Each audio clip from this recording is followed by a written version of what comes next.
Hello dear student, मैं आपकी teacher Gurbir Kaur. Today we discuss polity का कोई टॉपिक नहीं डिस्कस करेंगे। आज हम पॉलिटी के क्वेश्चन डिस्कस करेंगे जो मोस्ट रिपीटेड और इम्पॉर्टेंट क्वेश्चन हैं, जो प्रीवियस ईयर में बार बार क्वेश्चन रिपीट हो रहे हैं। क्लियर बच्चा? आपको पता है कि मैक्सिमम हम पॉलिटी के जो टॉपिक है वो कवर कर चुके हैं। उनमें से अब मैंने आपको बोला था कि हमारे टॉपिक ख़त्म हो जाएंगे तो हम उसके रिगार्डिंग क्वेश्चंस करेंगे। तो आज हम डिस्कस करने वाले हैं क्वेश्चन। ठीक है, आज पार्ट 1 डिस्कस कर रहे हैं, तो आगे आगे हम सारे question turn by turn discuss करेंगे। क्लियर? तो फर्स्ट क्वेश्चन विद ऑप्शन दे रखी हैं, तो आपको अगर क्वेश्चन आपने टॉपिक अच्छे से पढ़े हैं, वीडियो को पॉज करके एक बार खुद से आंसर लगाने की कोशिश कीजिए और नेक्स्ट मैं आपको डिस्कस करवाऊंगी। क्लियर? कहते फर्स्ट क्वेश्चन क्या कहता है, in the event of the president and vice president not being available. कहते हैं अगर प्रेजिडेंट और वाइस प्रेजिडेंट अवेलेबल ना हो, who among the following will perform the function of president. तो प्रेजिडेंट की जगह पे as a president acting president कौन होगा? क्लियर? तो इसमें आपको पता है अगर प्रेजिडेंट नहीं हो एब्सेंट है तो वाइस प्रेजिडेंट भी हो सकता है ना। तो उन्होंने प्रेसिडेंट भी एब्सेंट है और वाइस प्रेसिडेंट भी एब्सेंट है, तो उसकी जगह पे कौन होगा? बच्चों मैंने आपको स्पेशल ये सारे टॉपिक करवा रखे हैं। प्रेसिडेंट के टॉपिक में सारा कुछ एक्सप्लेन किया गया है। तो कौन होता है? Chief justice of India. Chief justice of India as a acting president काम करता है। Clear? The chief justice for his absence of the senior most जज। अगर चीफ जस्टिस भी नहीं है, ठीक है, तो अगर चीफ जस्टिस भी एब्सेंट है तो मोस्ट सीनियर मोस्ट जज of the supreme court India available discharge the function of president until a new elected. जब तक प्रेसिडेंट नहीं आ जाता तो नया वाइस प्रेसिडेंट नहीं आ जाता। Clear? And the article 65 of the constitution which ever is earlier. Clear? तो इसके बारे में ये बता रखा है। मोस्ट इंपॉर्टेंट और काफ़ी बार क्वेश्चन पेपर में आया हुआ क्वेश्चन है। थोड़ा सा और डिस्कस कर लेते हैं। वैसे तो मैंने अलग से टॉपिक करवा रखा है प्रेसिडेंट का जो आर्टिकल रहता है 52 रहता है। 52 आर्टिकल में प्रेसिडेंट के बारे में सब कुछ बता रखा है। ये मोस्ट उसकी क्वालिफिकेशन 58 में बता रखी है। उसकी ओथ बारे 60 आर्टिकल में बता रखा है। और हमारे फर्स्ट प्रेसिडेंट कौन रहे थे? राजेंद्र प्रसाद रहे थे, और वो लॉन्गेस्ट टेन्यूर था, उनका लॉन्गेस्ट टेन्यूर था। क्लियर बच्चा? ये वो क्वेश्चन बोल रही है जो इसके साथ कोरिलेट करते हैं। जैसे और आते हैं इनका प्रेसिडेंट के इम्पीचमेंट का आर्टिकल आ जाता है, दैट इज 61 इनका इम्पीचमेंट का आर्टिकल है। क्लियर? तो ये मोस्ट इंपॉर्टेंट क्वेश्चन है बच्चा। ठीक है, रिपीटेड क्वेश्चन है हमारे। तो इसके रिगार्डिंग अब आपको एक और फैक्ट बताने वाली हूँ। कहते हैं 1969 में जब president Zakir Hussain died in office and vice president VV Giri as acting president of India. जब जाकिर हुसैन की डेथ हुई तो वीवी गिरी जो वाइस प्रेसिडेंट थे वो एक्टिंग प्रेसिडेंट काम करने लगे। However later VV Giri resign from the post. तो वीवी गिरी ने क्या कर दिया? रिजाइन दे दिया। तो वो एक्टिंग वाइस प्रेसिडेंट से अगर उन्होंने रिजाइन दे दिया तो वो एक्टिंग प्रेसिडेंट भी नहीं रहे। तो अब as a he become a candidate in 1969 president election. In the event, then Chief Justice of India, Muhammad Hadullah, served as the acting President of India until the next President was elected. तो ये first और last है जिन्होंने as a जो रहे हमारे मोहम्मद हदीतुल्ला, जिन्होंने 1969 में एज अ एक्टिंग प्रेसिडेंट काम किया है। क्लियर? ठीक है, ये पहले चीफ जस्टिस हैं जिन्होंने एज अ प्रेसिडेंट काम किया है। ये अलग से हमारा क्वेश्चन आ जाता है कि कौन से चीफ जस्टिस हैं जिन्होंने एज अ प्रेसिडेंट काम किया है। और बच्चा इनको 6 मंथ में प्रेसिडेंट की पोस्ट को फिल करना रहता है। क्लियर? कि 6 महीने में वो जो प्रेसिडेंट की पोस्ट फिल करें। क्लियर? तो नहीं तो ऐसे क्वेश्चन एक मोल्ड होके और आ सकता है, chief justice of India as a president कितनी देर वर्क कर सकता है? तो तब भी क्या आएगा? 6 मंथ। क्लियर? तो नेक्स्ट क्वेश्चन की तरफ चलते हैं। इन the parliament the chief spokesman of the government on matter of general policy. तो कौन है चीफ स्पोक्समैन? कौन रहता है? तो हमारा आंसर क्या रहेगा? कुछ थोड़ा आप भी कुछ सोचें। तो हमारा आंसर क्या रहेगा? Prime minister. तो क्या रहेगा हमारा answer? That is prime minister. तो इनके बारे में अब जान लेते हैं। कहते तो प्राइम मिनिस्टर, इनका आर्टिकल क्या रहता है? 75 में बताया हुआ है कि prime minister shall be appointed by the president. Clear? तो कहते थे prime minister of India as addressed in the constitution of India the chief of the government, chief of the adviser to the president, head of the council of minister and the leader of the majority party in the parliament. तो ये सारा कुछ क्या है prime minister के बारे में clear. Prime minister lead the executive of the government of India. Clear बच्चा, मैंने आपको पूरा प्राइम मिनिस्टर में क्या पावर रहती है क्या है वो हमने अलग से टॉपिक कर रखा है, ठीक है। जो सारी काउंसिल ऑफ मिनिस्टर होती है वो प्राइम मिनिस्टर के अंडर आती है, प्राइम मिनिस्टर है जो उसे लीड करता है, क्लियर। तो next, he is the chief spokesman of the government of India. It is duty of prime minister to keep the president inform all the decision of council of minister from time to time. जो भी council of minister के decision रहते हैं वो president को confirm करता है, clear. तो काउंसिल ऑफ मिनिस्टर को लीड कौन करता है, प्राइम मिनिस्टर लीड करता है mainly, clear. The subject on which both centre and state government can legislate are contained in. तो वो कौन सी लिस्ट होती है, एक union state concurrent residual list होती है, तो जिसमें स्टेट और सेंटर दोनों की पावर रहती है। कौन सी लिस्ट रहती है हमारी, कॉन्करेंट लिस्ट। कौन सी रहती है, कॉन्करेंट लिस्ट। इसमें क्या होता है बच्चा, सब्जेक्ट्स होते हैं कि सब्जेक्ट्स कौन से सब्जेक्ट्स, दूसरे हमारे वाले रीजनिंग मैथ नहीं सब्जेक्ट, कि कौन सा काम किसके अंडर आता है। जैसे एजुकेशन हो गया, सैनिटरी हो गया, ठीक है। कुछ काम सेंटर के रहते हैं, कुछ काम स्टेट के खुद होते हैं, क्लियर। तो कुछ ऐसे काम है जिन पर दोनों का पावर रहती है, क्लियर। कहते थे कॉन्करेंट लिस्ट और list third. 7th schedule is a list of 52 item, जिसमें 52 आइटम्स है given in the 7th schedule to the Constitution of India.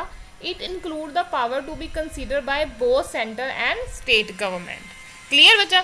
तो नेक्स्ट चलते हैं, which one of the following category of emergency has not been declared so far। कहते कौन सी emergency है जो अब तक डिक्लेयर नहीं हुई है, ठीक है, आज तक इंडिया में नहीं लगी, that is financial emergency. Financial emergency क्या होता है, कहते फाइनेंशियल एमरजेंसी का आर्टिकल क्या रहता है, 360।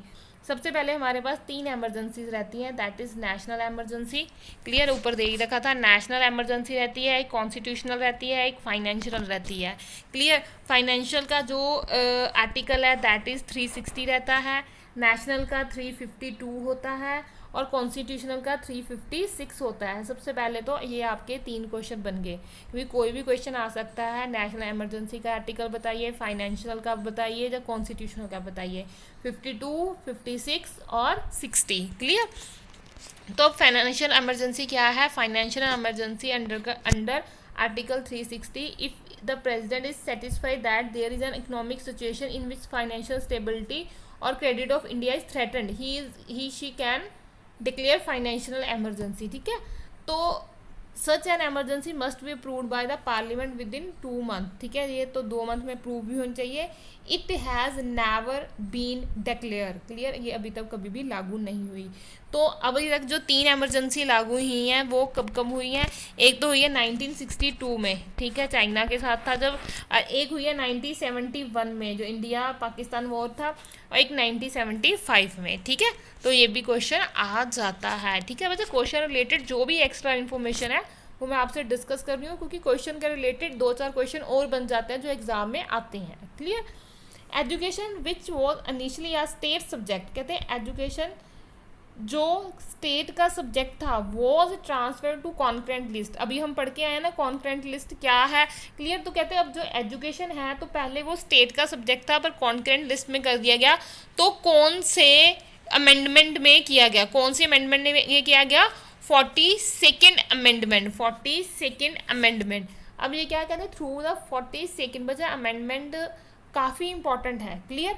तो अमेंडमेंट को आपको सभी को याद रखना है, ठीक है। कहते हैं 42 amendment act 1976, 5 subject were transferred from state to concurrent list. They were education, forest, weight and measure, protection of wild life, animal and birds and administration of justice, clear. बच्चा अब अगर एजुकेशन आ सकता है कि किस अमेंडमेंट के through गया, तो ये 5 सब्जेक्ट में कुछ भी आ सकता है, फॉरेस्ट भी आ सकता है, एडमिनिस्ट्रेशन भी आ सकता है, तो आपको इन सबको याद रखना है, क्लियर। तो ये सब जो है ये कॉन्करेंट लिस्ट में आ गए। अब कहते हैं how many fundamental right mention in Indian constitution. तो हमारे फंडामेंटल राइट्स कितने हैं इंडियन कॉन्स्टिट्यूशन में, कितने दे रखे हैं, दैट इज 6 कितने दे रखे हैं? 6 दे रखे हैं। इसकी एक्सप्लेनेशन हम डिस्कस करते हैं। क्लियर? तो कहते हैं constitution granted 6 fundamental rights to Indian citizen as follow. कौन कौन से राइट है?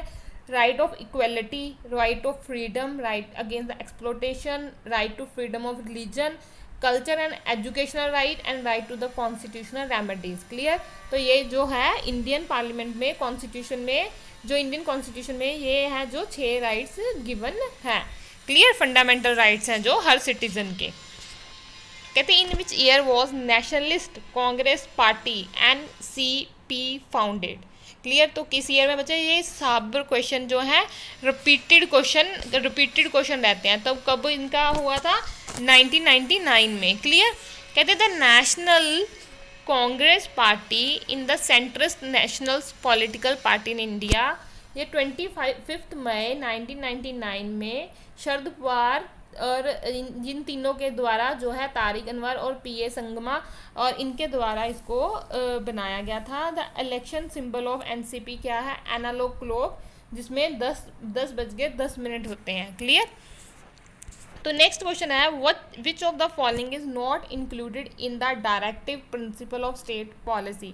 तो कहते हैं इनमें से कौन है जो क्या है जो डायरेक्टिव प्रिंसिपल का हिस्सा नहीं है। डायरेक्टिव प्रिंसिपल अपने आप में एक इम्पॉर्टेंट है। ठीक है? तो राइट ऑफ इंफॉर्मेशन रहता है, वो right of information is not a part of directive principle. Clear? कहते हैं पहली बात तो डायरेक्टिव प्रिंसिपल इंडिया ने कहाँ से बोरो की है, ये आपको पता होना चाहिए। कहते हैं इंडिया ने बच्चा कई बार डायरेक्टिव प्रिंसिपल की जगह DPSP भी लिखा आ सकता है, तो आपने कंफ्यूज नहीं होना। क्लियर? बच्चा अगर आप SSC का कोई एग्जाम दे रहे हैं, स्टेट का कोई एग्जाम दे रहे हैं, मोस्ट इंपॉर्टेंट क्वेश्चन है। आप ये ना सोचो कि ये 8 क्वेश्चन किए हैं मैंने, 8 के साथ जो मैंने एक्स्ट्रा इन्फॉर्मेशन दी है वो सारे ही क्वेश्चन ही बनते हैं। क्लियर? तो अगर 10 क्वेश्चन कर रहे हो तो इसका मतलब आप 50 to 60 क्वेश्चन कंप्लीट कर रहे हो ये एक्स्ट्रा इन्फॉर्मेशन के साथ। कहते हैं DPSP कहाँ से बोलो की? अरिश से। ठीक है? 1937 the directive principle place an ideal before the legislator of India which show that light wheel. ठीक है? तो जो ये कुछ नहीं है तो क्या रहता है? कहते ये सारा क्या है? डायरेक्टिव प्रिंसिपल का एक अलग से टॉपिक है जो हम डिस्कस करेंगे।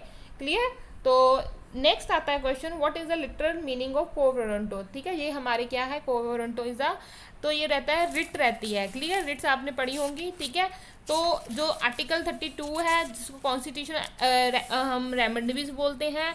ठीक है? तो आर्टिकल 32 में ये रिट दिए रखी है हमारे पास, तो 5 हमारे पास ये रिट रहती हैं। क्लियर?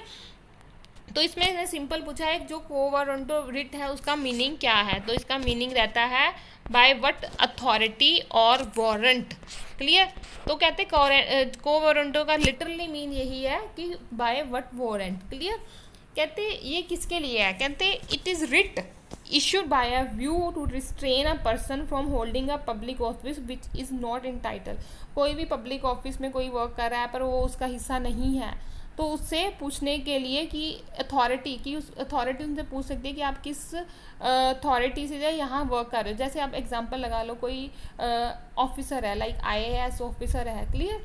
तो वो एक्चुअली में अगर IAS as a IAS work कर रहा है बट वो है नहीं है। क्लियर? एज अ फेक काम कर रहा है, तो उसका जो नेक्स्ट ऊपर से होता है इंक्वायरी ले सकते हैं। ठीक है? तो यही है the writ requires the concern person to explain the court by what authority he hold the office. तो ये जो रिट रहती हैं ये सुप्रीम कोर्ट और हाई कोर्ट दोनों की तरफ से रहते हैं। तो कोर्ट चाहे वो हाई कोर्ट हो चाहे सुप्रीम कोर्ट हो। ठीक है? तो किसी के द्वारा भी ये रिट इशू की जा सकती है। अगर हम सुप्रीम कोर्ट की बात करते हैं तो आर्टिकल 32। क्लियर? अगर हाई कोर्ट द्वारा दी जाती है तो 226 आर्टिकल क्या रहेगा? 226। क्लियर? बच्चा इससे अलग टॉपिक हम डिस्कस करने वाले हैं कि रिट क्या होती हैं, इनका क्या यूज़ रहता है। ठीक है? तो ये आपको याद रखना है, सुप्रीम कोर्ट और हाई कोर्ट। ठीक है? इनके आर्टिकल आपको याद होने चाहिए। Who among the following is executive head of state in India. Head of state कौन रहेगा हमारा? तो हेड ऑफ स्टेट कौन रहेगा इसमें से खुद सोचिए, तो क्या रहेगा? प्रेसिडेंट। प्रेसिडेंट को क्या बोला जाता है? Head of the state. The executive power is vested mainly in the president of India as per article 53(1) of the constitution. President of India is executive head of state of India. Clear. तो बच्चा ये थे 10 question के साथ जो extra information है तो आपके 50 to 60 क्वेश्चन कंप्लीट होते हैं। ठीक है, तो क्वेश्चन को तो सुनना जो एक्स्ट्रा इन्फॉर्मेशन दे रखी है तो आपको उसको भी एक बार पढ़ना है। क्लियर। तो ये मोस्ट इम्पॉर्टेंट क्वेश्चन है जो काफ़ी ईयर से ये रिपीटेड क्वेश्चन चल रहे हैं। क्लियर। तो आपको ये सब आने चाहिए। इससे पहले अगर आपने अच्छा बेस करना है तो आप जो टॉपिक्स की वीडियो भी देखें, उससे आपको और एक्स्ट्रा नॉलेज मिलेगी, और जो मैं नेक्स्ट वीडियो में क्वेश्चन डालूंगी तो आपको वो अटेम्प्ट करने में भी ईजी रहेगा। क्लियर। अगर आपको वीडियो अच्छी लगी लाइक और शेयर ज़रूर कीजिए। अगर आप मेरे चैनल पे फर्स्ट टाइम आए हैं तो सब्सक्राइब ज़रूर कीजिए। क्लियर, कि आपको नेक्स्ट वीडियो की नोटिफिकेशन टाइम टू टाइम मिलती रहे। आज के लिए इतना ही। Thank you.